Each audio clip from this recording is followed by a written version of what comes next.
এক নগরের গল্প বলি, ভালোবেসে যাকে নাম দেয়া হয়েছিল তিলোত্তমা। এই শুক্রবারে সেই নগরের যেখানেই চোখ পড়ে মনে হয় প্লাবন জলে ভেসে যাওয়া কোনো বিস্তৃত প্রান্তর।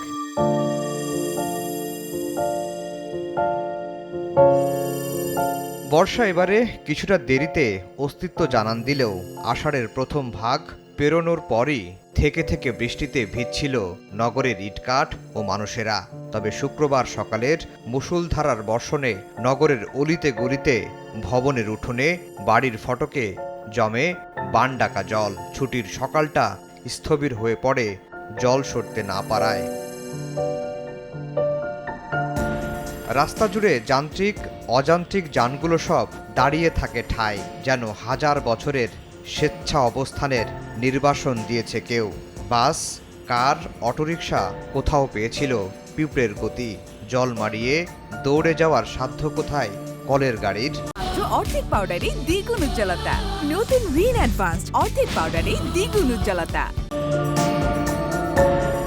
মানুষের অবহেলায়, মানুষের অনাচারে, কর্তৃপক্ষের উদাসীনতায় নগরের জলাধার সব আগেই গেছে লোভের ভোগে। জল সরানোর ড্রেনগুলো হারিয়েছে অনাবিল বিস্তার। ফলে আকাশ ছড়া বৃষ্টি জল মাটিতে ছুঁয়ে থমকে থাকে, জমে থাকে পথে পথে।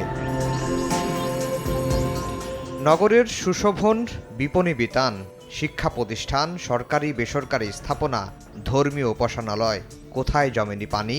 মাত্র একবেলার বৃষ্টির পানি কেন রূপ নিল বন্যার? সেই প্রশ্নের উত্তর মিলবে কোথায়? এই বৃষ্টি, এই জমাট জল ভোগান্তি যেমন বাড়িয়েছে, সেই সঙ্গে আনন্দের উপলক্ষ কি তৈরি হয়েছে কোথাও? এই সকালের বৃষ্টি, জলমগ্ন রাস্তা দেখে কেউ কি লিখেছে গোপন কোনো পংক্তিমালা? বৃষ্টির দোহায়, তিলবর্ণ ধানের দোহায়, আমাদের নগরটাকে একটু বাসযোগ্য করে দিন প্লিজ। আফজাল হোসেন, সময় সংবাদ, ঢাকা।